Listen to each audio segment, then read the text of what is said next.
Welcome back to the Shuffle Squad channel. It's PJ here, and I have lovely guests joining me once again for another meta forecast. We have Stuttgart regionals over in Germany happening this coming weekend, and we have lots to talk about because there's been tons of meta shifts, not only from the other European regionals, but also from the late night online series. So why wouldn't you want to stick around and find out what all of these wonderful people have to say about all of the decks that are dominating in the meta right now? So we're going to go round table as we always do. You already know who I am. I'm PJ, the manager, the head of the Shuffle Squad here, but we're going to kick it off to my main man, King Dre Clout over here.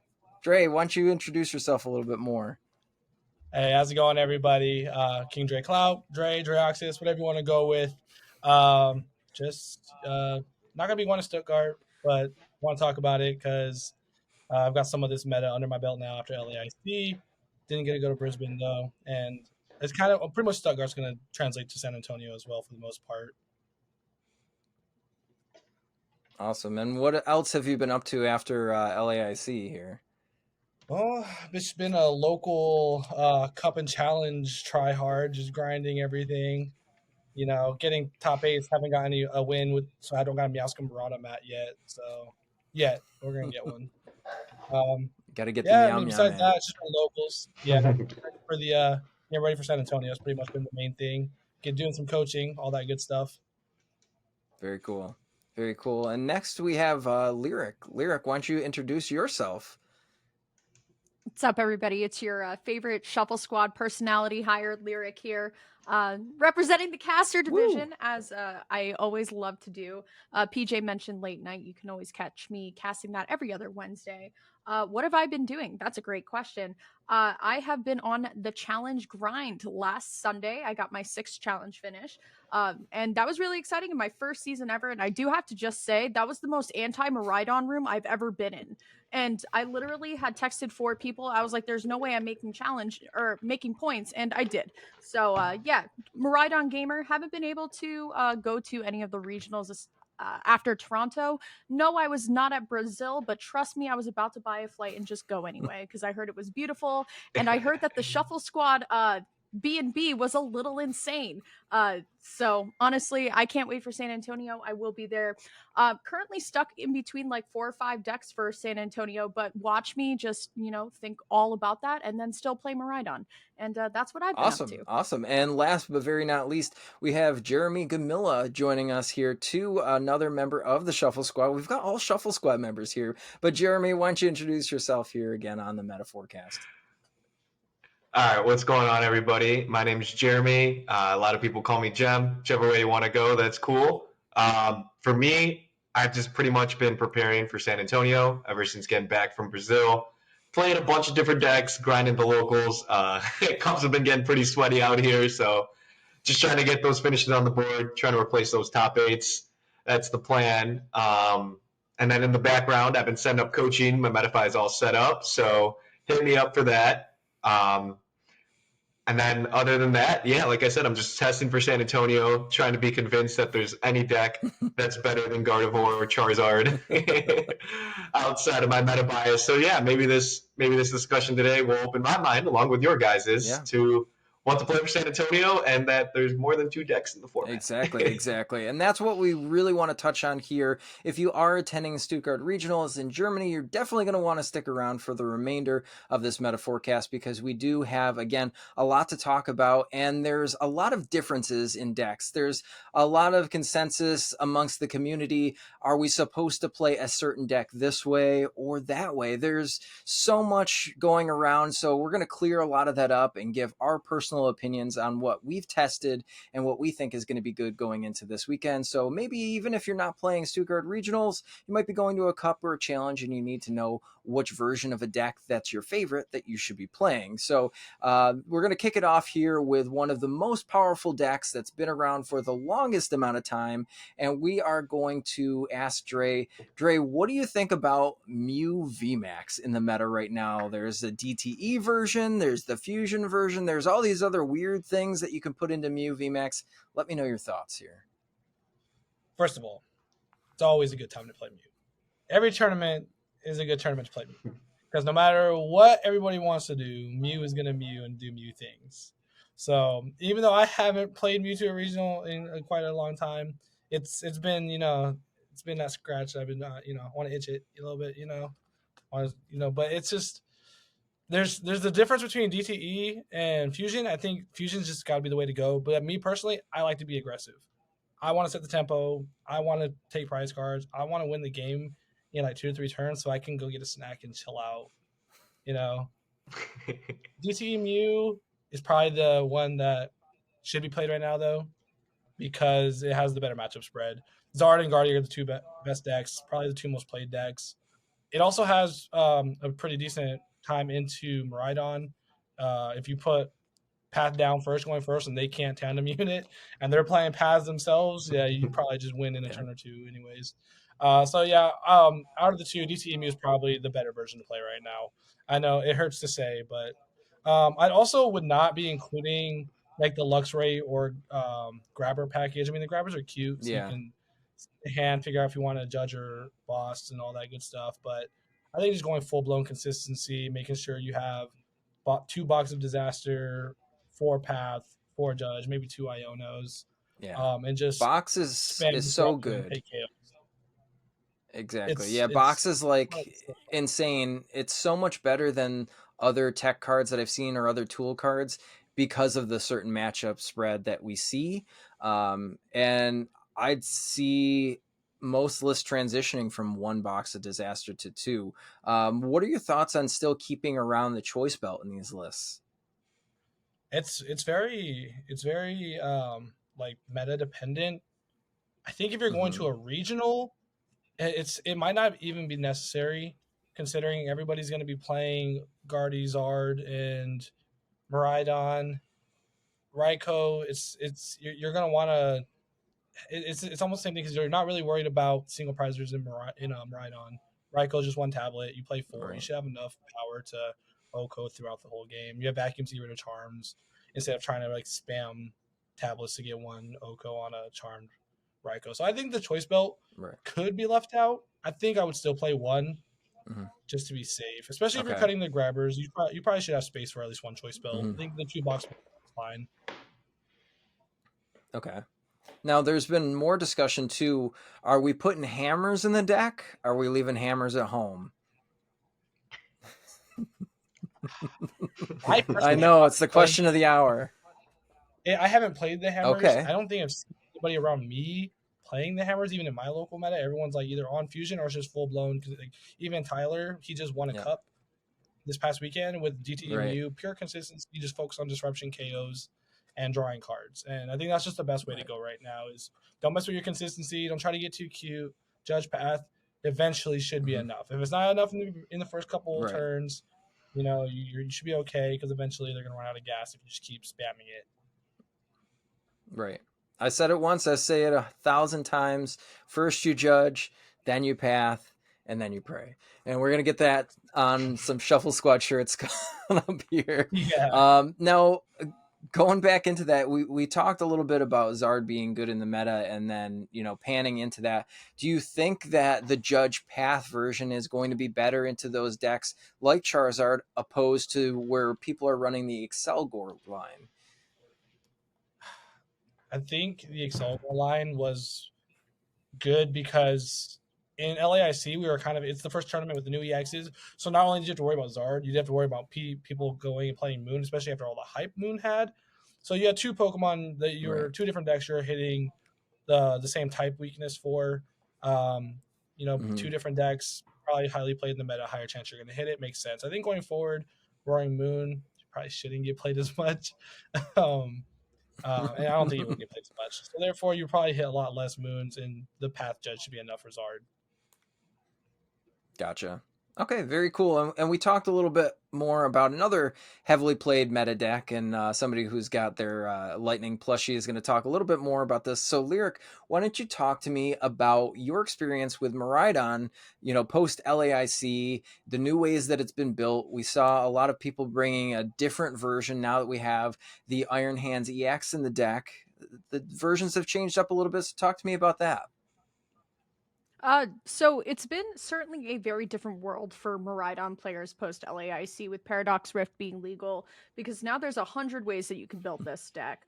I think for me, since I've been playing Miraidon for ever, maybe like 5, 6, 8 months now, I think what I've been experimenting the most is either playing a collapsed stadium to get Squawkabilly out, or using the Professor Turo's scenario, which I believe is going in about just every deck by now to kind of like save a Pokemon, if anything, right? Especially with Iron Valiant and Entei also kind of like creeping around the corner as well. That deck getting a little bit more optimized. Being able to just kind of yoink a Pokemon out of play, get rid of all those damage counters can be absolutely kind of devastating for a player. I think right now Miraidon's in a really weird spot because everybody is talking about the Sajin Park list with the double hands, 4 Peony, and 18 lightning energy. And let me tell you, Miraidon players, if you're not hitting one off of generator, it doesn't matter how many energies you put into that deck, it's not going to work every single time. Unfortunately, I have lost game 3s at regionals from 4 generators whiffing in a row. It happens. That's just kind of the deck, right? But I think it's very interesting to see where Miraidon is going, because Iron Hands has simply just turned around a lot of the matchups that Miraidon players have struggled in, right? Lost Box, Gardevoir, just being able to go on in, send in the Iron Hands with a Bravery Charm. And you don't even need the DTE if you have consistent power up to that Iron Hands, right? You can always, Dynamotor to it. You can always just send your generator straight to it. Having a basic Mon that has 280 health, right? 280, yep. And then hitting those Comfies for 2 prizes, hitting those Ralts for 2 prizes, or Curlias for 2 prizes. It changes everything. I've been enjoying those matchups a lot more now, and I know every single one of my locals that play Guardy or Lost Box, the moment that they see that Iron Hands come down, it is a very, very different game. Oh yeah, for sure. And it definitely helps you in those matchups, like you were talking about the Entei Valiant matchup. It helps you in the Lost Tina matchup. I know that that's a passe word here on the Shuffle Squad. But yes, the specific text that you really need to kind of outplay by having a big 2 prizer, I think Iron Hands just fills that gap really well. I do like, I think it's Vinny's list, who was the winning senior from LAIC. That list I really like a lot, and it has the DTE. But I did see Pablo Meza posted on Twitter, or X, whatever the kids are calling it now, their version of that list. And I mean, it looks pretty consistent. Took the Peony out. Now we're going more consistency with the heavier research. Where we saw, some of the Canadians, they brought that 18 energy list to LAIC, and they put the one of Tex in there. I don't really care for that list, but I think that it could definitely be optimized. Are you thinking that you're running 1 Iron Hands in the list, though, or 2 Iron Hands, Lyric? I think it's very interesting because honestly, Miraidon could be changed 100 different ways right now. I play a little bit of a lighter supporter count in my version of Miraidon. I know some people literally cringe at the thought of me only playing 2 Iono, 3 Research, 3 Boss, and an Arvin, and that's it for my supporter count. But what I value more is like getting the generator hit often. So I just think it's a really exciting time for Miraidon. Realistically, when Battle VIP Pass rotates next year, that deck is going to soar up to the top because Battle VIP Pass is literally built into Tandem Unit. So it's going to be certainly a very interesting time. I definitely do play a DTE in my current Miraidon list right now. In fact, I was able to kind of sneak out a win on Sunday for Forest Seal Stoning, literally for it off of a Raichu. I think DTE is definitely played right now, but if you're going to run 2 hands, you might want to consider going for the 18 lightning energy. Let me know how it goes, though. I'm going to value not, professors researching and then drawing 6 energy in a path. But good luck if you're going to go on ahead and do that. But I'd be interested to see if someone's actually going to kind of optimize that list and push through. Because I know Azul was playing with the list either yesterday or a couple days ago. I know he released his video on it somewhat recently. And every single time he was discarding that Raichu because there was no Super Rod in the list. So Miraidon has a ton of ways to kind of be played right now. And if you want to play 18 lightning energy, just please DM me on Twitter and let me know how that went, please. I'm not doing it though, so be safe out there. Exactly. Now, we talk about Iron Hands and smacking down all of these single prize decks here, but there's one single prize deck that really always finds its way back and ends up just putting the hurt on of all of these Miraidon players, and that seems to be Gardevoir EX. Now, Gardevoir has seen a couple of changes, especially post LAIC leading up to the new format change, adding Paradox Rift cards here, but we do have somebody here with us on the Meta Forecast that did play it to a pretty righteous spot in the tournament. Jeremy, why don't you talk to me about your take on how Guardy EX feels right now, and tell me about how things went this weekend and what are your thoughts on Guardy overall? How should it be played? For sure. Yeah, I think Gardevoir right now is in an incredible spot. I'm not biased or anything. It's not like I brought it to the last 3 majors or anything, but I love Gardevoir EX. I think it's the strongest deck in the format just because it has completely different levels to the deck in terms of how it can come back, how it can set up. Even if it doesn't set up, the ability to reset up with Mirage Step, things like that. I think it just has so many different ways to win. And because there's so many decisions being made, I think that the pilot controls the outcome and has like so much control over that outcome. So just all of the little things, like if you're fishing for an energy, waiting to use your Fog Crystal because you're trying to draw into more energy, things like that, or turns that you don't want to draw into the energy because you're looking for other things, using the Fog Crystal first, giving yourself higher odds to seeing the other pieces that you need to chain together those knockouts or those sequences you need. I think just the niche thought process that goes into Gardevoir makes it one of, if not the best deck in the format. And then in terms of my personal experience, like how my weekend went, I brought it to 2 cups. One of them, unfortunately, Bubble got me. Sucks to suck when your opponent beats you round 1 and then drops, just like, okay, probably got to win out from here, right? So I figured once the second loss came, I was like, yeah, I'm not going to make cut. But Sunday, since we had 2 cups, I did make top 8. I think I put a tweet out there. Someone amped me 3 times, and I started 0-1 and was like, great, this again.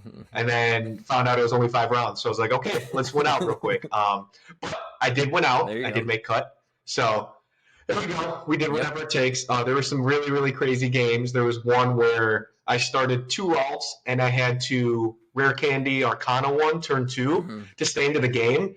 And my opponent was able to boss kill alts, and then I prized 2 that game, so I routed it back in, put it back on the bench. They boss killed it again, and I got to do something like where I had double reversal onto it, and then slapped the Vmax and just raw killed it. And then while they took my Arcana out, obviously once it's the threat with a double reversal, I was able to get my board going, and I actually came back and won that game against the Mew. So cool. Yeah, super fun game. Definitely. I mean, that's basically what Gardevoir does, though, and that's kind of what I was getting at with. It doesn't matter about how you start; it's all about how you finish. As I mentioned, you have Barrage Step to get you back into the game turn 2. You have Reversal Energies to get you back there at the end of the game. Same with Counter Catchers. Of course, it sucks when Iron Hands get you turn 1, but I mean, when they take 4 and I'm Mirage Step, I feel super confident when I could catch them with a Flaffy with no energy, and I could go, I honor you to 2, let's Counter Catcher up that Flaffy, and then we're going to start Scream Tail sniping you, and I'm going to Scream Tail snipe your Squawkabilly because by turn 2, I highly doubt that you collapsed it away or picked it up. So that's usually where it goes from there, and then you could tank double Guardies, so you do have answers, you have comeback potential, and again, even if they do have the 1 preemptive energy on Flaffy, which is kind of one of those like 50-50 things, you can just come out and annihilate the Iron Hands. Because with them having to commit 4 energy, they have to choose, like, am I going to set up 2 attackers for when this Iono comes? Or am I going to load up this Flaffy to play around the counter catcher, but I don't have another viable attacker, and I'm just going to count on Iono to 2 to get me another attacker? I kind of like those odds in that spot. Of course, like, there's things that the Miraidon can do to kind of give themselves better odds, thinning the right ways, of course. Right. But I feel that so much of the pace and control of the game, not just in that matchup, but in a lot of matchups, feels that Guardy controls it, which is why I think that Gardevoir is one of the strongest decks in the format. Mm-hmm. And then to kind of talk about those differences, I mean, first off, the most obvious one, VIP or no VIP. Are you on the VIP team or what? Yeah, I'm team VIP. I'm riding VIP to the sunset. Okay. I know Cal had a very, very strong finish with no VIP recently, but even talking to him, he was like, I felt handicapped the entire time. I mean, that also kind of shows how good Cal is. Like, the top end and be like, I feel like I've been handicapped the entire 2 days of the tournament. Right. I'm like, dude, you're insane. But just like, kind of with my testing and talking with other Gardevoir players, I think that VIP is something that you need to have in the deck. Just because, again, at least 3, you can right? get away with it. At least 3. Right. Exactly, yeah. And that's a reference to my LAIC list. I only played 3 of them, baby. Let's get it. But, I think with VIP, it just gives you another condition to get into the game because, as I mentioned, turn 2, you have Mirage Step. If you have turn 1 VIP, and then on top of that, you have like turn 3 counter catchers and reversals. You have an answer and a line to every single turn of the game, pretty much up until the end. And Gardevoir is probably the last deck in the format alongside Mew to run out of gas. Yeah. So that's what makes those decks so much stronger, because it almost seems like the longer the game goes on, the higher odds Gardevoir has to win. And I would say the same with Mew and the same with Charizard EX, which is why I'm big believers on those 3 decks, just because it's not like, I'm going to blow you out of the water and obliterate your board in 2 turns and hope you can't respond. It's like, if you do, I'm in a tough spot, but I have an answer, I have a line. Like, sometimes it might be a little bit harder to draw into those lines. But, I mean, again, at least I have a way to do so. I'm not pretty much just praying to, like, top deck this card or top deck that card. I'm pretty much working the entire game into my prize mapping. And that's why, I think, not biased or anything, but I think Gardevoir is the best deck. Yep. And I did have one other question for you here, too, just to cut you off a little bit. For sure. So with Gardevoir, out of the 2 versions, VIP, no VIP, hopefully you've play tested both of them. I think that you have at this point by now. Which one do you feel like you would tie more in a best of 3, either playing VIP or no VIP, just on the mere fact that maybe you might have a few more decisions to make with extra cards in the deck versus, not so many cards that are crucial to how the gameplay is going? For those of you looking to bring Gardevoir to the next event, worried about the time, kind of hot take, but I feel like no VIP actually is going to take longer. And the reason for it is because there's a lot of times where you just start double ralts and pass. Right. So you're going that first turn with no knowledge of what's in your deck. And then you have to take that second turn to really chain it together. You have to make sure you didn't prize your Mirage Step. And then I think on top of that, just always having 2 Mirage Step, you're actually probably going to take more time out of the game, because every once in a blue moon, you do get blessed with a crazy hand where you have triple Curlion, you could just rare candy evolve. Sure. Still possible when you're playing VIP. Of course, the odds of that are much lower without VIP. So I think that potential to pretty much clean up your opponent quick or win a quick game isn't there with no VIP. You're pretty much counting on Mirage Step. Like, if you prize Mirage Step, you certainly lose with no VIP, which is, I don't like losing off prizes. It's very unfortunate.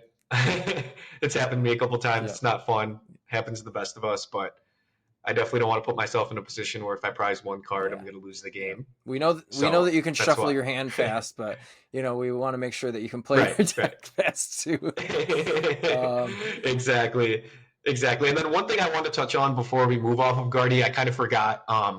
Kind of the argument between Cape and Zacian V. Yeah, that's a good one. I think that either is fine, to be honest. I feel that it's a lot personal preference, a lot on the pilot. Again, because, for instance, if you feel that your opponent is going to be able to pick up their Squawk, maybe you play the Capes, you could snipe other attackers when you do that counter catcher play, versus late game, you're like, maybe I don't have a reversal, or maybe my opponent finds a way to turn off reversal and I don't have a way to take a big nuke without needing two pieces. So maybe you prefer Zacian V over having to find the Screamtail and the Cape. So I don't think there's one that's correct or incorrect. I've played a lot of reps with both. I just think it's really just preference at that point where you see yourself in your matchups, just kind of sitting back thinking where the sticky situations come. If you see yourself needing to put more health on a Ralts early game, or if you value just having that consistent Zacian sweep, light up the board late game. I think both are incredibly strong. Again, I played a lot of reps with both of them. I know Cal has as well, and we're both kind of in the same boat. We're like, we like both. That's right. Like, yeah, and I've seen some people, prize map. You're like, okay, Jirachi's on the bench. I'm gonna go Screamtail first, and then Manaphy's on the bench. I'm gonna go Cresselia first, and then that's how you just like swap in and out. And I'm like, okay, that prize map makes sense to me. So I totally get that, having a Screamtail versus like having the Zacian to clean up the big 2 prize or 3 prize or whatever it is. So for sure. So now we'll hop over on the other side of the spectrum here to talk about another deck that started to pop off more, even though we thought it was going to trail off a little bit in LAIC. And now these other regionals that we've seen is Lost Zone box. It's taken a little bit of a turn here. It's got some brand new players inside the deck and in the lineup, and also some new ways to play some old versions too. So Dre, why don't you talk to me about Towards Lost Zone list with Kyogre back in the mix, and what we like to call Time Traveler Lost Box, because you've got the Ancient and the Future. And then on the other side here in Lost Box Zone, because you play it so many ways, we'll talk about the Radzard list that is now just putting in the Roaring Moon, because it's not that great on its own. So we have to put it in another deck to make it work. So talk to me about both styles of decks, because you've been playing Lost Box for forever, right? Yeah, I mean, when I played the Lost Box to my 17th place finish in the first regional of the season, I was playing Turbo. So Towards list kind of like it's familiar, because it's essentially what it was, except you're replacing Raikou with Hands, and you're replacing the Drapion with Moon. You still have your D-Knight because you want to use Sealstone, right? Right. Oh, no, he doesn't have D-Knight. He has the Palkias. I've been running a version with D-Knight, so I kind of spilled some sauce there. Oops. Oops. Yeah. With Towards list, though, the 1/1 Palkia to insta-load your Kyogre makes it easier, so you don't have to maybe manage your resources as much, too. Because you can just pop off and save that ability to one turn load the Kyogre. I think it was good in the tournament he took it to, because Lost Zone anything didn't do well in LAIC, so therefore it was a Gdansk that he was at, right? There wasn't going to be a lot of Lost Zone, so a lot of Lost Zone hate. Jirachi wasn't as prevalent. A couple of the top decks did play it, and that's kind of why he didn't win. Once he got to top 8, but it was also a lot slower. You can't really call it a turbo. It's just Lost Zone Tour. Probably like the slowest version I've ever seen Lost Box built as. Even though he was going faster, it wasn't really turbo to me, and that's why I kind of made changes myself to it to make it faster. Because at this point with Jirachi and Manaphy, your only hope is to like go second, turn 2, hit the nuts, and just they didn't get Manaphy because they play no VIP, or they whip their VIP, and you just ninja their rolls in cool game. Right. Radzard also, I just don't think Lost Zone's in a good spot, no matter which way you look at it. Yeah. I think the hate for it is going to stick around. Nobody wants to get caught without their Jirachis. At least for a while now. I just don't see it. Yeah. If you were going to play the 2, though, Lost Zone Box Kyogre is going to give you the better kind of out to it, because maybe eventually you can work your way into getting a Kyogre for 4 prizes on the bench, because you took 2 active KOs.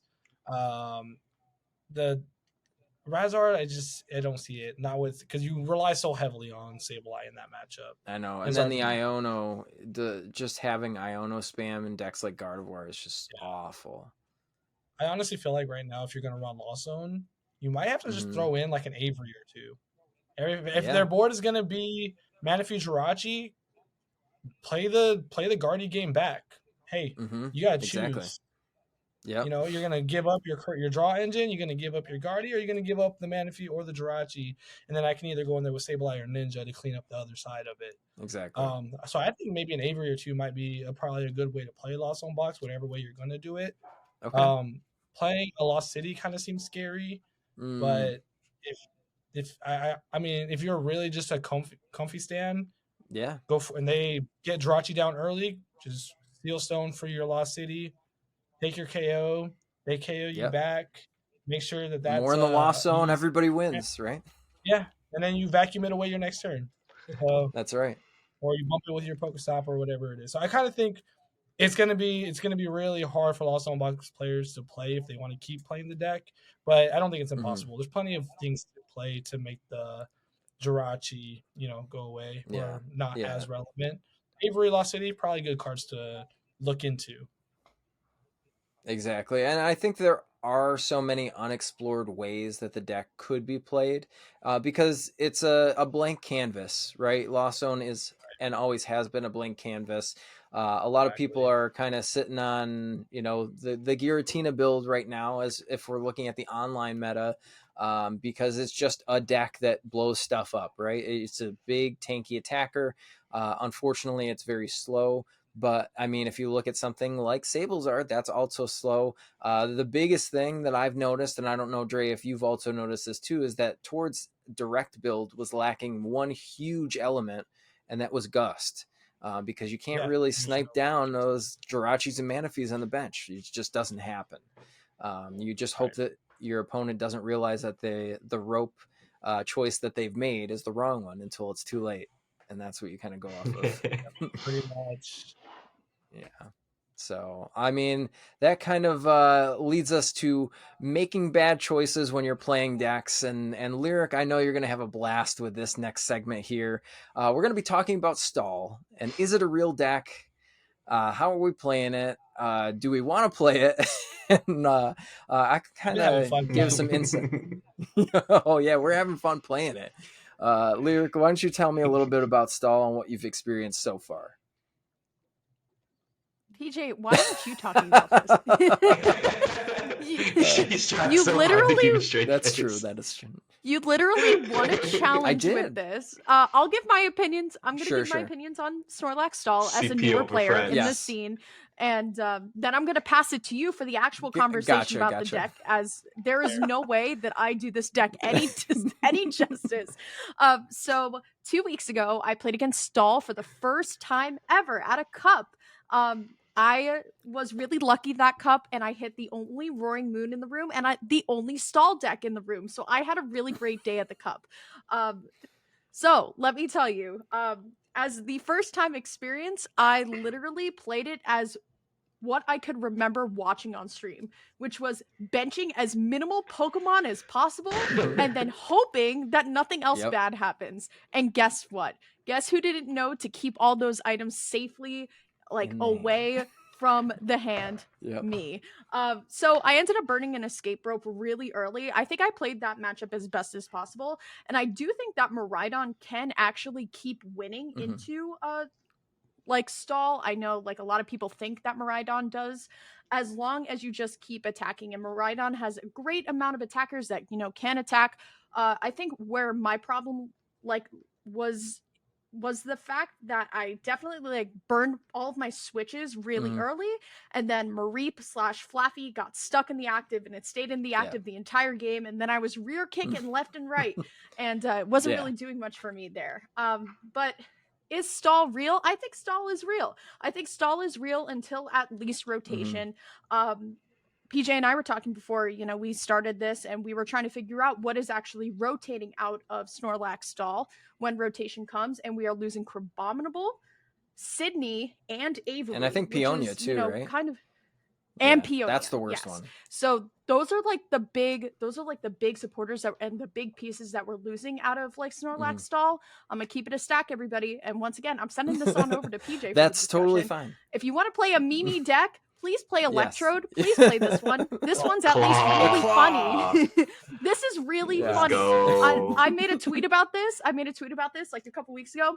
I would love to play Miraidon to San Antonio. I still will, but watch me hit the cloth Electrode like round 1, Yep. bro. It's going to happen to me. I'm They're going telling you. second. So anyway, stall Yes. is something. Keep your friends, keep your loved ones close. And anyway, Yes. here's Yes. to PJ So- for the actual stall conversation. As far as it goes, stall, I think we will definitely see play. If we look at the online meta, people are still playing it in the online meta. They might not be winning every event, but also it is very difficult to pilot in best of one all the time unless you know your matchups inside and out. And I think that after we saw the Gdansk winning list here out of Poland, that kind of paved the way. I know I've been working on stall and crafting stall for a while. I know the rest of the Shuffle Squad members think, oh, PJ's that crazy stall player. He's the crazy control player.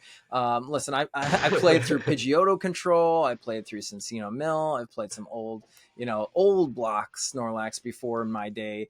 And, we even used to play back in the day when I was a kid, and this is how I got onto degenerate decks. Is I used to play the old Rocket Zapdos with Pokemon Center, where you'd get attacked, and then you'd wipe all the damage off, and you'd do it all over again. It was the most annoying deck. So I love playing annoying decks, and if you also like, making no friends while you're playing, but also winning, and that's a big part about Snorlax stall, is that you can win. The deck has a lot of potential. There's a lot of holes in the format that you can fill and you can capitalize. We have to look at these big events. The Germany event, probably going to be a pretty big size. All of these regionals, in 2023 have been huge. If we look forward to San Antonio, that's going to be a 2,000 master event. All of these people coming in that are new to Pokemon that don't necessarily, just like Lyric was saying, don't really know how to play against it or have never played against it before, so don't really know. If you're not playing on PTCG Live, and if you are, I'll say a prayer for you tonight. But if you aren't playing on PTCG Live, you probably have never really seen this deck other than for regionals coverage. And it is very scary. People try to put text in their deck. We've already got the text figured out for Snorlax. I'm pretty sure other people figured out what the techs are by now for the counters, which is Minior, right? So I do think that we will see some stall players who really like that style of deck, because everybody has their own play styles.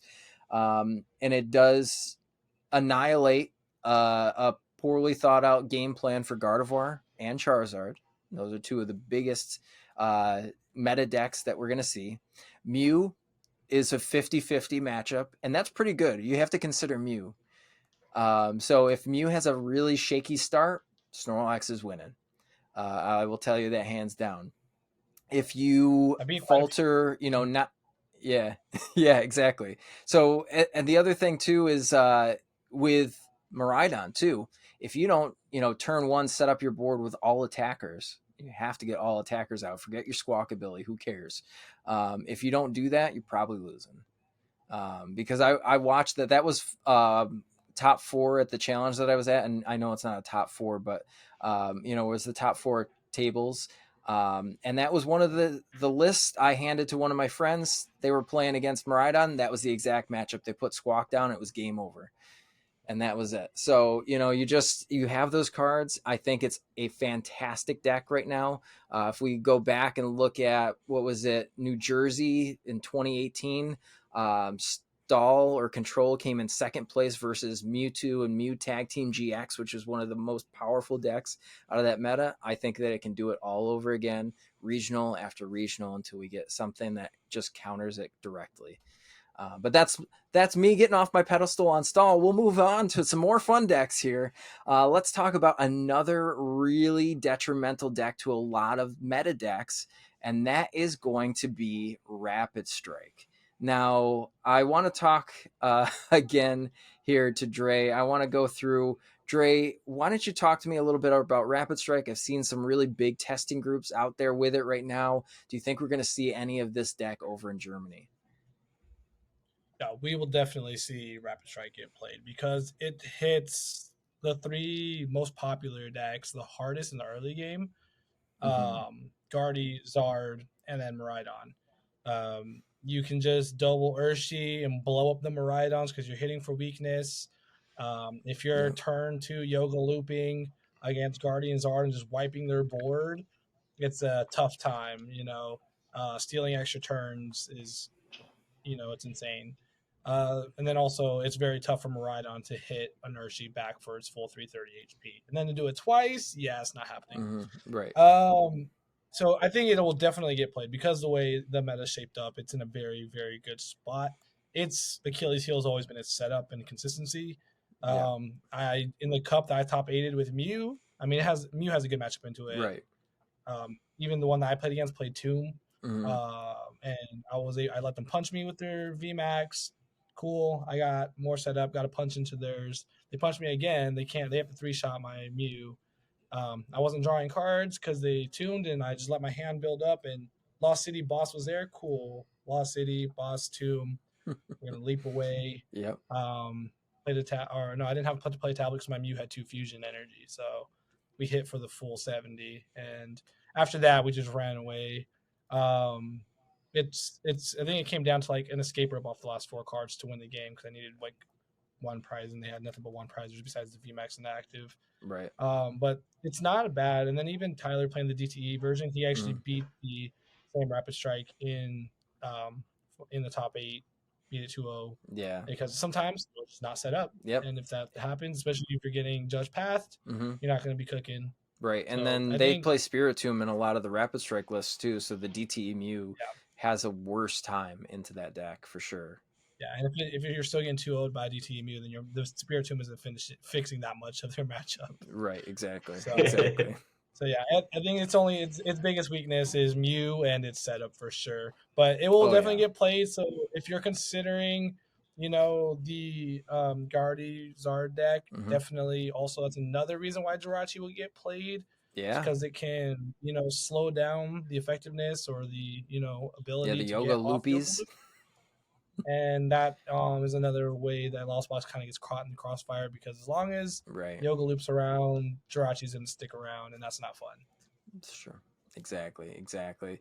Now, I've seen a lot more of the text go into these decks too. So if you are playing Rapid Strike, have you seen a lot of the de-evolution TM be played? Like I've seen it in decks, but do you see it come down in these critical turns and just wipe a board out? Definitely. Yeah, I think having the 1 of or 2 or even 2 of is very, very powerful too, especially if your opponent's not expecting it. You're like, okay, Rapid Strike, eventually they're going to get there. I have my Pokemon evolved. I'm good. And then, then they start looking at the Pokemon underneath your evolved card, and you're like, whoa, that's not good. I will say that I did play a challenge where I took a 6 prize turn off of a Rapid Strike playing Iron Valiant Entei because they just couldn't find that one last energy piece. And then all I did is I slapped down that D-Evo TM, and then all VMAX Pokemon go away. And that was a 6 prize turn. It was fantastic. It was great. But yeah, as far as that goes, Rapid Strike definitely something to consider on the table. And now we're going to talk about another big beefy deck. We're going to be talking about Charizard EX, one of the most played decks. And I think that this one has a pretty clear defined split between how you're supposed to play it and how you're who's determining what way you're supposed to play it. We did see Robin Schultz play the Pidgeot EX version recently, and there's always the Evo TM, the Bibarel version, so you don't get Iono path locked where you can kind of draw out of it. So Jeremy, have you been playing a little bit more Charizard? Talk to me about which version you like better and why. For sure, man. Charizard's always the play for me. I've played a lot of both versions. For me personally, I like the Pidgeot Zard better, just because grabbing exactly what you need in a deck where you really don't need much, and most turns you probably only need 1 to 2 cards to get where you need to be. Being able to grab one exactly is so powerful. And then 280 HP, it's a lot to deal with, versus they could take out your draw engine. It's pretty easy to snipe off a B-Barrel. It's pretty easy to devolve one, or I guess you can devolve a Pidgey too, but it's pretty easy to wipe that off the board. Not that I don't like B-Barrel. I think both are incredibly strong. I think it's just more so for preference. So on the one side, as I mentioned before, if you love sequencing, grabbing exactly what you need, pretty much working with what you got. Pidgeot's kind of the way to go. And there's turns where you have everything you need, but maybe next turn you need 2 cards. So you'll Pidgeot for 1, hold your hand, swing for knockout, and then you'll grab the other piece that you need and then play both the following turn. So there's a lot of things that you can do with Pidgeot EX. I think that it requires a lot of patience and planning ahead. A little bit better prize mapping for sure, but I personally like it better. And then on the other side, for B-Barrel, if you're playing the Evo build, I do love Bib just because you make yourself a little bit less crying to path. Judge path early doesn't hurt you so much. Even late game, Iono path, as you mentioned, PJ, getting Iono path to 1, 2 cards isn't fun. B-Bro gets you right out of that. So I think it's just a matter of your play style, maybe matchups that you need more help with, or matchups you might find yourself struggling with in testing. I think personally, if you don't have a problem with path, play Pidgeot. If path seems to be more of an issue with you, play Bib. Honestly, it's the easiest way to go. I mean, with Bib, though, there are other ways, and you're kind of playing a different deck in a way because with Bib, you're not grabbing exactly what you need, but maybe you're playing the game where you're trying to pull as many cards out of the deck as possible, trying to play as many dead cards as you possibly can. Whereas Pidgeot, you're pretty much only playing the 1-2 card combo you need, and that's about it. So I almost see them as completely different decks, even though they're both, ran through Charizard as the main attacker. I think they both have different strengths to them. Where Pidgeot, again, as I mentioned, as long as Path's not up, I think it's a lot stronger. And then Bib has the upside to Path. And then on top of that, if you get Judge Path or you get Iono Path, you can still draw your cards with B-Barrel. But you don't draw the most cards, so at the same time, you could still miss what you need off the Bib. So it's kind of like it's kind of like choosing what you want to go with. But both are incredibly strong. I was going to say the biggest thing for me is that I realized over time is that eventually you come down to where, the 2 prizes is pretty critical. And in those matchups such as like Miraidon, your Iron Hands can take 2 prize cards off of just the Bibero, but it can't take the 3 prizes off of the Pidgeot EX. And that was something I'm like, wait a minute. That makes way more sense. And the Pidgeot has the free retreat. So that's nice. You have your pivot. You're not relying on switches. And Pidgeot can also be an attacker in those matchups like Stall. So that is a thing that can happen. So now your draw engine is also an attacker. So I just think it's a better, well-rounded deck. But why don't you talk to me about some of the tech cards? Because I've seen this floating around on what type of tool cards you're using in here. Now that we're maybe taking out some of the Evo TMs, what tool cards are we putting back into the deck to give it a little bit more consistency, a little bit better of a comeback element into the deck? Right. So the first one I'm going to start with, shout out to my brother Jarek. He was on this train since Peoria, the Vitality Band. I saw Azul recently dropped a video talking about how he believes that it's the strongest card in the deck, how good it is. And my brother's been on that since Peoria. Even in testing, I told him that card's trash, and he played it anyways and had a better finish than me. So shout out to him for being a day one Vit Band lover. I think Vitality Band's definitely one of those cards. And then, as you mentioned, comeback capability, Defiance Band, super strong. You could hit plus 30. And then on top of that, you can search it out with Arvin. It just makes sense in the deck. It's super easy to grab out. I mean, in terms of items, people are still keeping the stones, obviously. You still want to search some things. And I feel that Choice Belt is one of those things where you don't necessarily need – I'm kind of with Dre, where it's like you're playing Guardy or playing Charizard. What exactly, are you using it for? If you need it against Miraidon, I promise you, play some after Charizard, you don't need help with Miraidon. Yeah. Miraidon's pretty free, to be honest. They could probably chain together one nuke on you, and then it's like, okay, do it again. Yeah. And they probably can't. So it's not a problem. Yeah. I promise. But yeah, I do like Defiance Band in the deck. And then with recent testing, I'm finally a believer of Vit Band. I know my brother's going to play this back for me whenever we argue about the meta theory mon, but it's cool. It's cool. I'm into it. Vit Band's really good. I mean, especially Shen Pao, which I know not a lot of people are playing it, but shaky matchup where they knock you out, take a prize, and then you could just go Vit Band, knock out Pao. Oh, yeah. and then you're on the even pricing all game, and they're on the odd pricing the rest of the game, and from there, pretty much just trade evenly, and you're good. So, yeah, I'm a big believer on Vip Band, big believer on Defiance Band. Those are the main techs I like. I have been seeing Temple of Sinnoh in the deck. Okay. I think it's pretty saucy. The turns where you know that Gardevoir wants to reversal energy Okay. you. Yeah, you can go Iono, Temple. Good luck. Yeah, right. So yeah, find your two of. we get a little bit of sauce. Yeah, I'm not gonna go into all of the sauce that beats Guardy. That's fair. That's fair. There's a good chance I play in San Antonio, so no weeks or anything. If you Temple Iono me, I might cry. Gotcha. But Gotcha. All right. Cool. Yeah. Well, yeah. I mean, it's just a little bit. I think you need true. a vengeful punch in there. That's gonna fix your guard. Like Yeah. that's your best shot. Yeah. You need. Oh to yeah, have for that sure. Yeah, the punch is saucy too. I'm like, yeah, I like it. I think that's just like a staple, though. You know what I mean? Like, if you're playing Charizard without the punch, you're crazy. Yeah. You're crazy. Stop yourself. So, yeah, thank you for mentioning that. There are people actually not playing it, but please play your punches. I'll have vacuum anyway. That's so true. I'll That is true. Vacuum back in the deck. Yeah, play it. No, definitely play vegetable Gotta punch. put that vacuum in. So that kind of rounds up all of the meta decks outside of like Iron, Valiant, Entei, but we won't really get into that too much because I still think it's a deck, but it's just not a deck that I want to talk about as much because we all kind of know what it does. It's pretty boring. There's not a whole lot of different ways. We tried different ways, didn't work.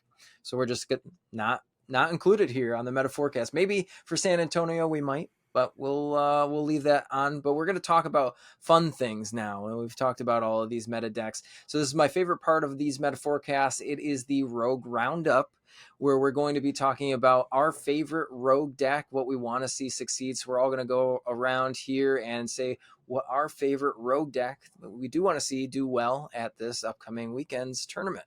Lyric, let's start with you. What is your favorite Rogue deck? I knew you were going to go there. Found it. Well, why listen, is your this favorite deck is Rogue stupid. deck Like why, this why deck is Cloth, stupid and funny, Electro and your honestly, Rogue deck? like I think like the control players that are like, ooh hoo hoo, I get to like, you know, kind of like cheese my win out of meta decks. This is what this deck does and more, right? Hisuian Electrode V and the Crab Rave Cloth coming out in full force with also Brute Bonnet as well. I think it's really important to talk about this Electrode because this Electrode is nuts. Doesn't even need an energy to Tantrum Blast. It's just kind of there, and it's all about getting all of your status ailments onto it, and then bada bing, bada boom, done. Literally, it's like the prize trade is literally really hard for Miraidon, believe it or not, because you're constantly swinging with Cloth. It swings for weakness, and boom, you can't really like do much about it.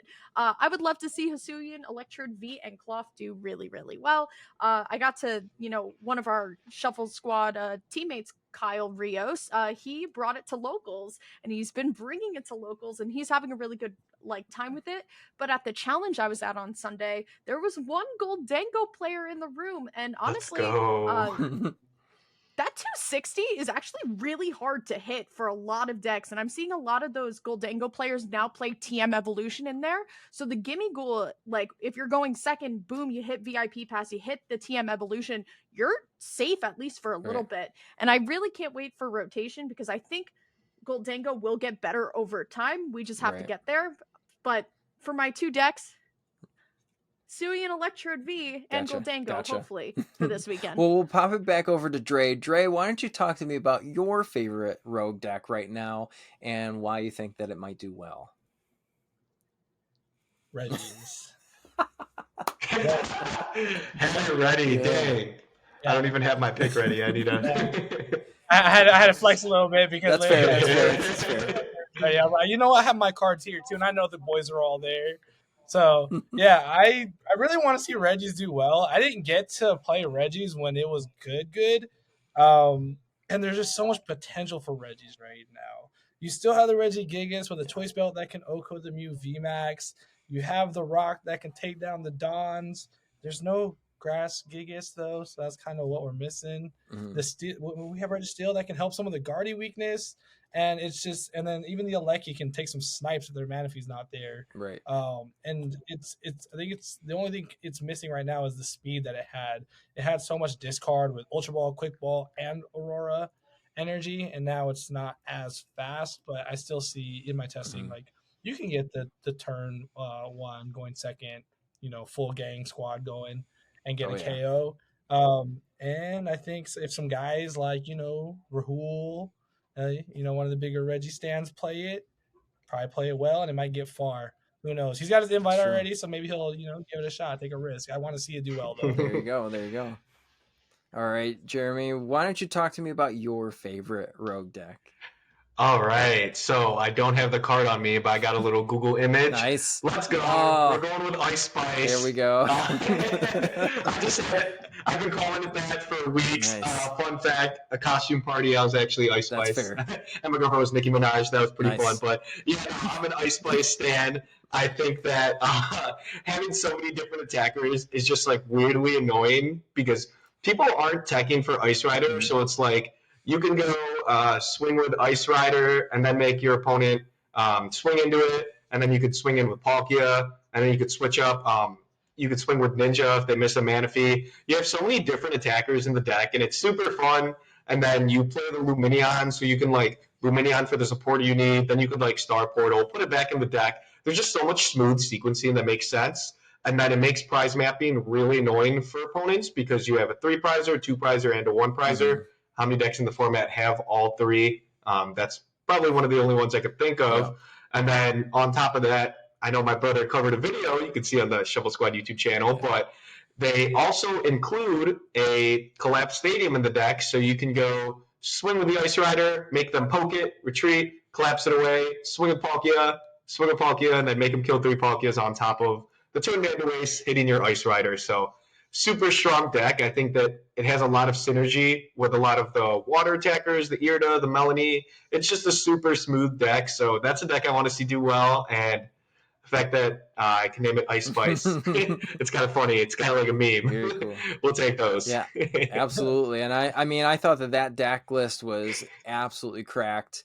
I think that Palkia is really good. I've even seen some Palkia with like Klefki in there just to shut down some really unfavored matchups, which I'm like, no, there's no way.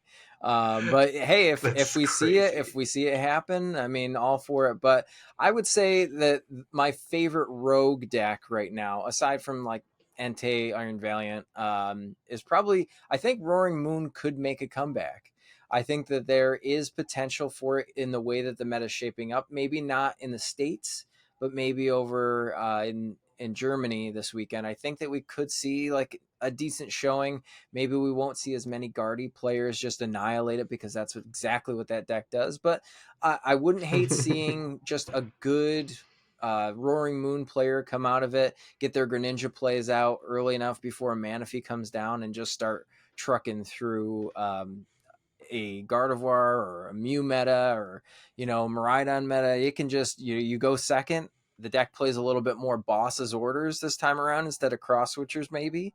And then you're just able to boss up those Guardy EXs instead of just getting hit with the baby Guardies. And maybe it does well. It's a fun deck to play. It feels like old Miraidon and old Chen Pao. And that kind of leads me into, I think Chen Pao actually will do something this weekend and might see it come back from the dead because it's been dead for quite some time. We saw Palkia do well. So that's where my rogue picks are going to be: Roaring Moon and Chen Pao. And it's funny to say that because a couple weeks ago we weren't saying that those are rogue decks, right?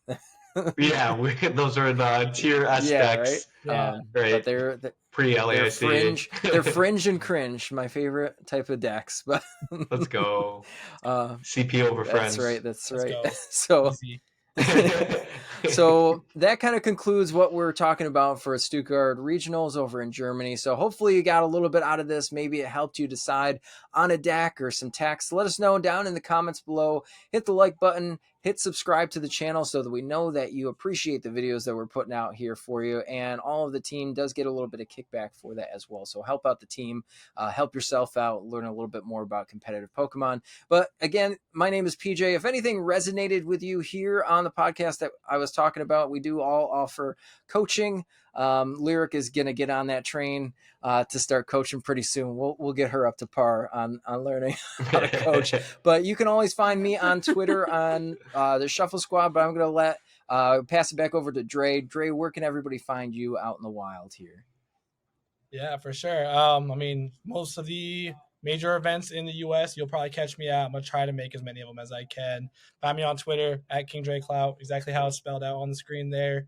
Like PJ mentioned, offer coaching. My coaching is pretty open right now before San Antonio.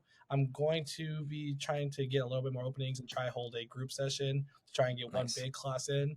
So look out on the Twitter for that.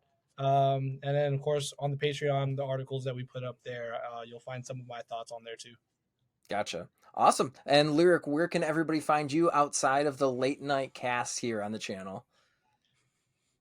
Well, you can find me on all platforms at Lyric of Wisdom. We got that, professional branding going on. You can actually catch me this weekend casting some Super Smash Brothers in Alabama, because that's, where Smash goes. But yeah, you can find me on all platforms: Twitter, Twitch, YouTube, Instagram, TikTok, the whole 9 yards at Lyric of Wisdom, and casting Pokemon and Smash and trying to get some more of these points. I'm trying to hit like 150 points by the end of my first competitive season, or I'll just win San Antonio, but there you go. One's more likely than the other, we'll just say. So that's it for me. Awesome. Though. And Jem, where can everybody find you on the interwebs or in person here? For sure. So within the States, you could find me at most of the major events. With the stipend, I'm going to keep chasing it. So yeah, catch me inside the US. On Twitter, you could catch me at JemGTCG.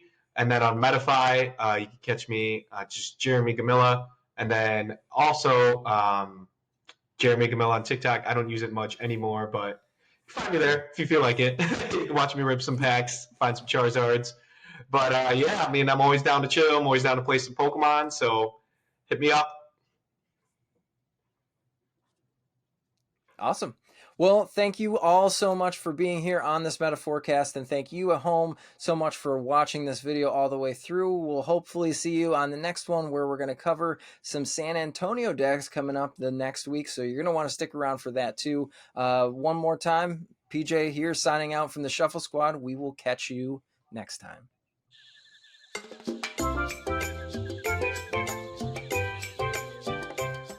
Hey trainers, tired of having too many cards lying around? I know that feeling, and I know what a hassle it is to try and sell those cards. But selling bulk is now easier than ever with TCG Bulk. Find tons of potential buyers in a single place. You just download the app, look for the best buyer near you, and carefully pack your bulk, ship it, and you get paid. It really is that simple.